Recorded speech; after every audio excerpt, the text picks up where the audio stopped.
การเรียนการสอนด้านความปลอดภัยทางไซเบอร์แม่จำเป็นให้มีในสปป.ลาวสำหรับคลิปเสนอของเราจะมาบอกเหตุผลว่าเป็นอย่างควรจะมีอยู่ในสปป.ลาวในแต่ละปีการเติบโตของผู้นำใช้อินเทอร์เน็ตไม่ว่าจะเป็นในโลกหรือว่าในสปป.ลาวเองมีการเพิ่มขึ้นอยู่ทุกปีข้อมูลอินเทอร์เน็ตของเขาเดี๋ยวนี้ปัจจุบันเนาะเวลาเขาบริษัทเอกชนหรือว่าข้อมูลทางภาครัฐเนาะเมนเพิ่งได้เก็บไว้ในคอมพิวเตอร์ถึงบอกซึ่งว่าสมมติว่าเขาอยากเก็บไฟล์ไหนไฟล์หนึ่งหรือว่าไฟล์เอกสารเขาต้องเช็คเกี่ยวปัจจุบันนี้ก่อนปัจจุบันนี้เขาเก็บข้อมูลสำคัญไว้ในคอมพิวเตอร์หรือว่าไว้ในแล็ปท็อปไว้ในหน่วยความจำซึ่งว่าถ้ามีคนบอกว่าค่อยไม่ได้อินเทอร์เน็ตถ้าไม่ได้อินเทอร์เน็ตก็ไม่มีใครสามารถให้ข้อมูลได้แต่ขอถามก่อนว่าคอมพิวเตอร์ปัจจุบันนี้นะเขาต้องมีการอัพข้อมูลถูกบอกมันต้องมีเวอร์ชันแบบWindows 10 จุดนั้น10 จุดนี้ขั้นควรต้องใช้แต่ Windows ตัวเก่าความสามารถในการใช้งานมันจะไม่ลงฉะนั้นเวลาเขามีการอัปเดตข้อมูลทางอินเทอร์เน็ตข้อมูลในคอมเขาต้องสำคัญถ้าเขาโหลดไปคลิกว่าแล้วเขาถึงยังข้อมูลนี้ที่เป็นกันไหนถ้าเขาถึงการเรียนอยู่ในโครงเรียนเราหลักสูตรเราอยากส่งเสริมให้มันมีการเรียนในที่นี้โคเมนแบบว่าเรียนแบบว่าเป็นคอร์สเรียนเป็นวิชาหนึ่งเลยแต่เขาสามารถเอาสอดแทรกไปในวิชาไอทีก็ได้ปัจจุบันนี้มันก็มีการสอนอยู่แล้วแต่ข้าพเจ้าอยากให้มันมีเพิ่มขึ้นหลายกว่าเก่าข้าพเจ้าสิเบ้าตัวอย่างหนึ่งที่เกิดในยุคปัจจุบันนี้ประเทศเรานำใช้ข้อมูลหรือว่าไซเบอร์ทุกอย่างนะมาจากประเทศอื่นคือบอกเชื่อว่าขอยกตัวอย่างถ้ามือหนึ่งประเทศเราถือ Facebook แบนเล่น Facebook ก็ได้เขาสิเอาอย่างมาสื่อสารกันแอปพลิเคชันเข้ากับมูมีแล้วถ้าเรามีหลักสูตรเขามาเรียนรู้วิธีป้องกันไซเบอร์เขานำต่อยอดคือสร้างแอปพลิเคชันสื่อสารเองโดยเป็นของคนเราเองเขาสามารถใช้แอปพลิเคชันของเขาเองได้ในไลน์แล้วก็ปล่อยไปอีกแล้วก็มาแฮกแล้วถ้าสมมติเขามีตัวนี้เนาะเขาก็จะมีประเทศอื่นที่ว่ามันป๊อปปูล่าเขาก็อยากนำใช้ของเขาพร้อมปลอดภัยเขาก็เลยบอกว่าอย่าเบิ่งเพียงแต่ปัจจุบันให้เบิ่งโลกในอนาคตพร้อมเขาก็เลยถือว่าการเรียนการสอนความปลอดภัยของไซเบอร์พอดีในสปป.ลาวขอขอบใจเจ้าต่อไปของเรียนเชิญคณะฝ่ายค้านขึ้นเสนอมีเวลา3 นาที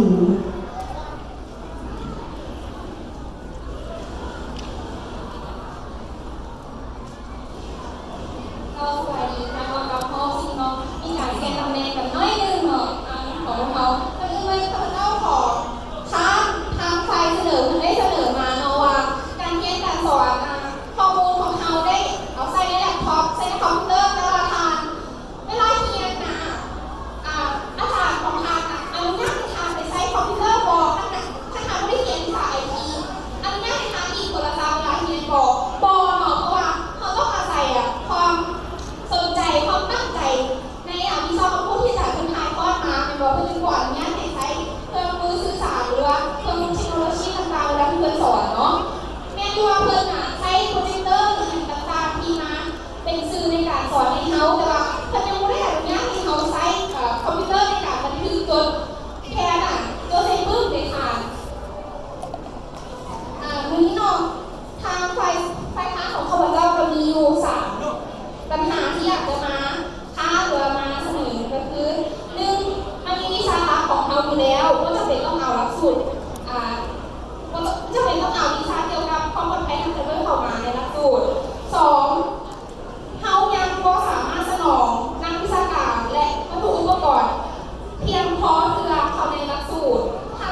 ของพวกข้าพเจ้านั่นก็คือมันมีวิชาลักที่สำคัญกว่าอยู่แล้วที่เราไปศึกษาทำเรียน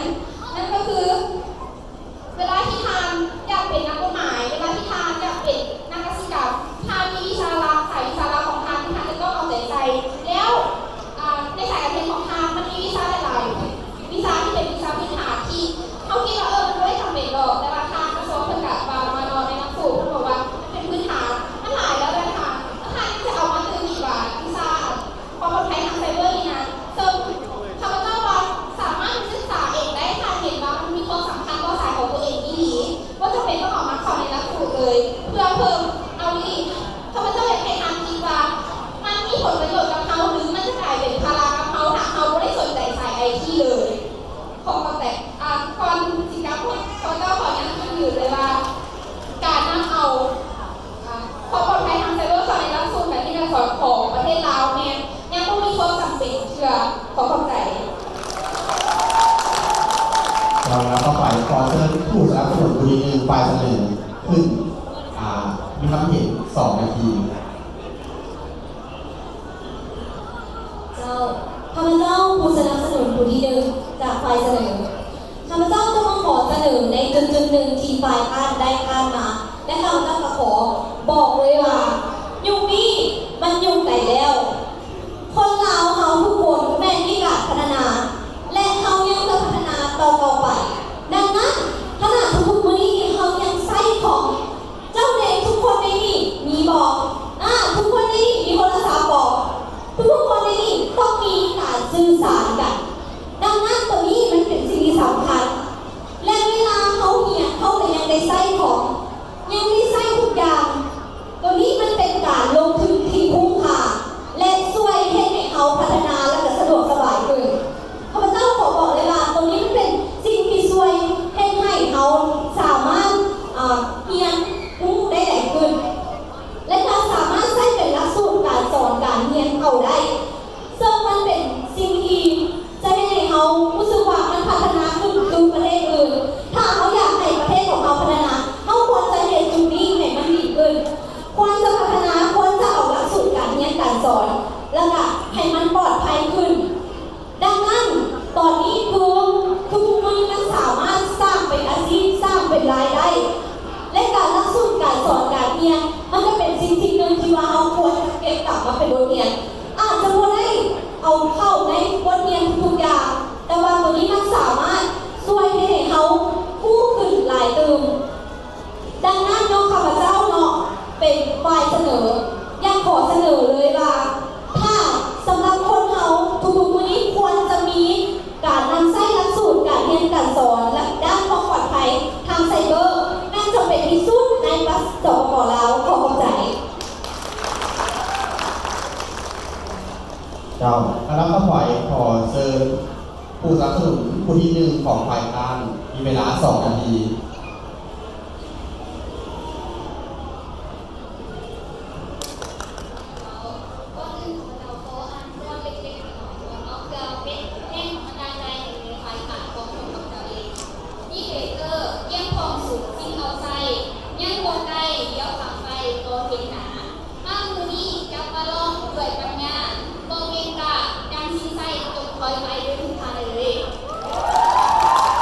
การมีไฟเสนออย่าง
เชิญผู้สนับสนุนผู้ที่สองฝ่ายเสนอขึ้นเสนอมีเวลา2 นาที เจ้าข้าพเจ้าเป็นผู้สนับสนุนผู้ที่สองของทางฝ่ายเสนอดังที่ฝ่ายข้าเข้ามาว่าคนเราเนี่ยโมหะมูเรื่องไซเบอร์ซิเคียวริตี้นั่นแหละจึงจำเป็นที่ต้องมีการเรียนการสอนให้เขาได้รู้ว่าต้องป้องกันคือป้องกันการไอ้คนยังโมโม่เขาก็ต้องสอนให้โม่ซึ่งตอนนี้ภาครัฐของเขาบอกเห็นเรื่องความจำเป็นจึงมีวิชาคอมพิวเตอร์ขึ้นมาแต่ยังไม่ทันได้มีสอนว่าควรป้องกันโลกไซเบอร์นี้แนวไหนเพราะว่าโลกไซเบอร์นี้มามีอิทธิพลต่อวัยรุ่นมีอิทธิพลต่อธุรกิจหลากหลายทั้งองค์กรรวมไปถึงทั้งกระทรวงต่างๆเพราะว่าโลกไซเบอร์เดี๋ยวนี้เขาคัดค้านตัวได้เลยว่ามันจำเป็นในชีวิตประจำวันของเขาจะให้เรียนแต่ว่าลาวเซิร์ชมาโพสในเฟซบุ๊กมาอธิบายคนนี้พวกมีการส่งเสริมให้มีการซิสอนเป็นรับเป็นถ่ายก่อนจะมีแต่เพียงหน่วยงานเดียวที่เมื่อยแต่ถ้าเรามีการซิสอนให้ทุกคนปลุกจิตสำนึกทุกคนผู้มีวิธีการป้องกันบ่ให้เกิดการแฮกข้อมูลหรืออาชญากรรมด้านการเงินก็จะทำการดีช่วยตัวเองได้ทันเวลาเมื่อผ่านผู้บอกว่าเมืองแฮกเกอร์ให้ข้อมูลเราไปแล้วยากหลายที่จะกู้ได้ดังนั้นการป้องกันจึงสมควรที่จะเขาศึกษาและเอาเข้าในการเรียนการสอนให้ทุกคนได้รู้ทั่วถึงกันดังที่ได้สารฮาวาร์ดบิสเนสรีวิวได้กล่าวว่าเมื่อท่านรู้แล้วมันสำคัญแต่ท่านรู้วิธีการนำใช้รู้วิธีการป้องกันหรือวิธีการลงลึกสำหรับผ่านรู้อันนี้คือยืนยันจากนิติศาสตร์ฮาวาร์ดบิสเนสรีวิวดังนั้นข้าพเจ้าขอยั่งยืนจุดยืนที่ว่าหลักสูตรการเรียนการสอนด้านความปลอดภัยทางไซเบอร์จำเป็นที่จะต้องมีในสปป.ลาวขอเข้าใจ เราไปขอเรียนเชิญผู้สนับสนุนผู้ที่สองฝ่ายค้านขึ้นเสนอมีเวลา2 นาที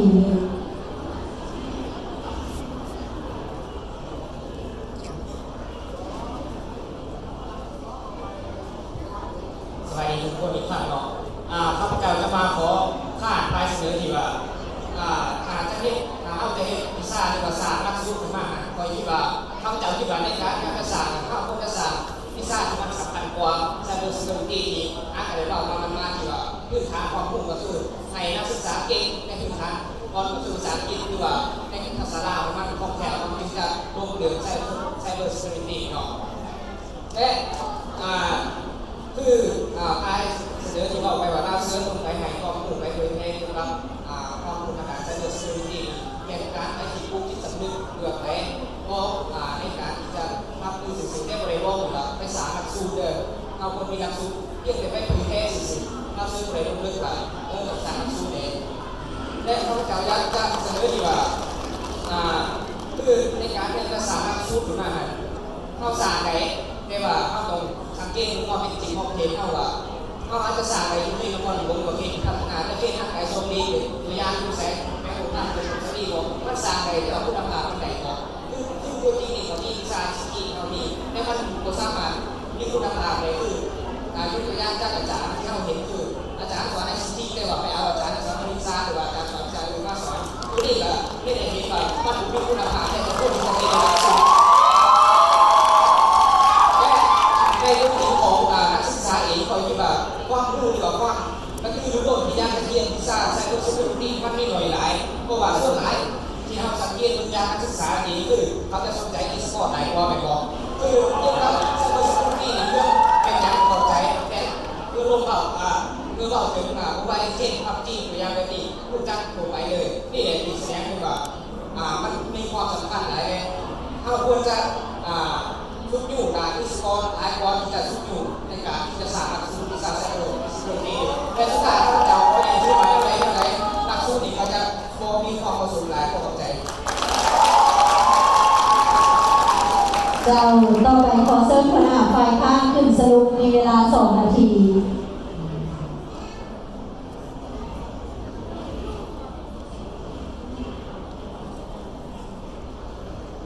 เราขออนุญาตสรุปเนาะคือดังที่เขาได้ท้ามาทั้งหมดทั้งมวลนั่นแหละว่าหลักสูตร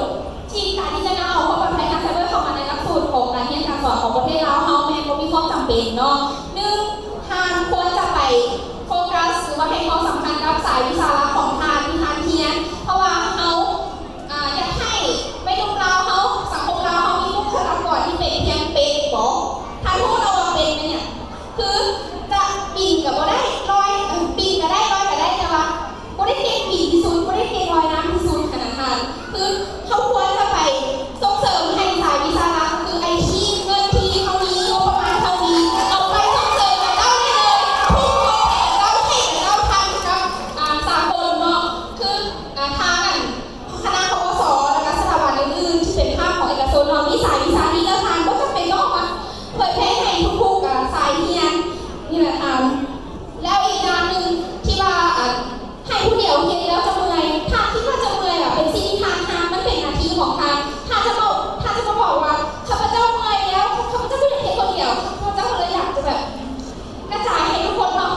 ที่ว่าการนำเอาความปลอดภัยทางไซเบอร์เข้ามาในหลักสูตรการเรียนการสอนของประเทศลาวเขายังบ่มีความจำเป็นอย่างแน่นอน เจ้าต่อไปขอเชิญคณะฝ่ายเสนอขึ้นสรุปมีเวลา 2 นาที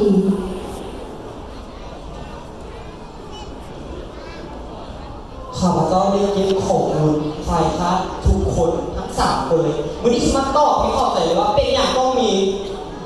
เวลาเรียนวิชาคณิตศาสตร์เจ้าเอาคอมมาเล่นค่อยเป็นอาจารย์ค่อยกับ15ก็คือกันตัวนี้ที่เขาบอกว่าหลักสูตรนี้หมายถึงว่ามันเป็นวิชาเฉพาะที่ว่ามันเรียนเฉพาะเกี่ยวกับคอมไอ้ยี่เรียนวิชาพวกนั้นเอาคอมมาเอาไว้ยังคือว่านักศึกษาก็สามารถมองกลับได้เลยขอโทษเด้อท่านเจ้าสนใจแท้เจ้าอยู่หรืออยู่ป่าเจ้าก็ต้องเข้ามานครหลวงประมาณนี้ถูกต้องท่านเจ้าเข้ามาเจ้าจะได้เรียนก่อนแล้วหลายตัวบอกว่าเอ้าเด็กที่สอนมัธยมหรือว่านักเด็กน้อยประถมความหมายคือเขาจะสอนระดับมหาลัยแล้วก็วิทยาลัยเนาะสำหรับวีซ่าลับมีอยู่แล้วคือต้องปัจจุบันประเทศเรามันมีวีซ่าลับเป็นไทยมากอย่างกับไปอีกอย่างแต่ว่าตัวนี้เขาจะเพิ่มมาด้วยว่ายุคมันฮอตปัจจุบันนี้แล้วมันเป็นยุคที่แบบว่าทั่วโลกผู้นำทั่วประเทศจะต้องมีความสำคัญเกี่ยวกับความปลอดภัยทางไซเบอร์มันควรจะมีหลักสูตรการเรียนในสปป.เราแล้วสำหรับต่อไปเนาะส่วนหลายคนสนใจอีสปอร์ตเคยถามในอีสปอร์ตใช้ของบอกถ้ามือหนึ่งมันมีคนมาล้วงข้อมูลของอีสปอร์ตก็เช่นแต่แบบนี้น่ะใครช่วยก็ได้เราต้องเอาข้อมูลเราต้องได้รู้ข้อมูลคืนมาแล้วเสียเงินมหาศาลแทนที่เราสิป้องกันเป็นต้นปัจจุบันนี้มีวีซ่าเพิ่มขึ้นคือการตลาดออนไลน์ Facebook ข้างนอกที่เห็นเงินต่างเป็นของตัวเองคือไรบ้างฉะนั้นต่อไปเขาต้องได้ปกป้องความปลอดภัยของตัวเองใหม่ขึ้น เจ้าพูดที่ไหนว่านักศึกษาเราเจ้าประมาณถ้าเจ้าลองเห็นก่อนมันต้องมีก่อนแล้วขอเป็นสมัครได้ตอนนี้มันมีคนไปสมัครได้เขาเจ้าตัวอย่างอื่นว่าหลักสูตรการเรียนต้องมีในสปป.เราพอเข้าใจขอเข้าใจเวลาแล้วทั้ง2 ทีม Cultivator และ Power of Juice เนาะ ขอเสียงต้อนรับนักบอกนี้อีกครั้งหนึ่งเลยเจ้าเนาะห้องคือคณะเลิศข้าพเจ้าเนาะรู้สึกดีใจที่ได้เป็นพิธีกรจะบ่ได้เป็นคณะกรรมการเนาะ ตั้งใจแทนคณะกรรมการที่ดี เนาะอันนี้ก็ว่าแบบเป็นเรื่องอะไรทั้งนั้นทุกคนถือ เบิกได้โอมีเจ้าหัวได้โอค่ะ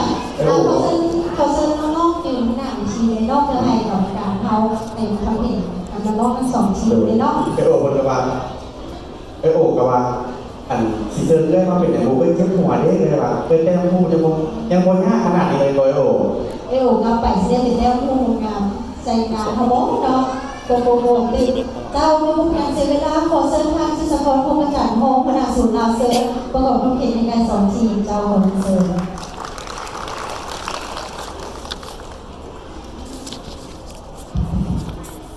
คนหัวลุกเลยเนาะโอ้เก่งลายหอมนี่สมเสยเนาะว่าเป็นวันซ้อมทีมนี่กันแน่นอนนะมีเวลาหน่อยเนาะการเตรียมข้อมูลอาจจะเป็นลายต่อหอมนิดเนาะ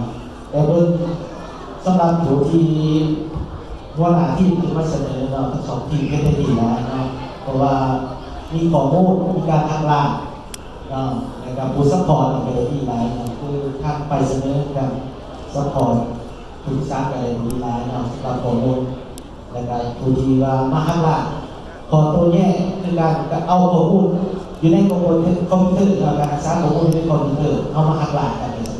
มันมีการโต้ตอบกันออนไลน์เนาะประทับใจหลายเนาะสำหรับการขอบใจ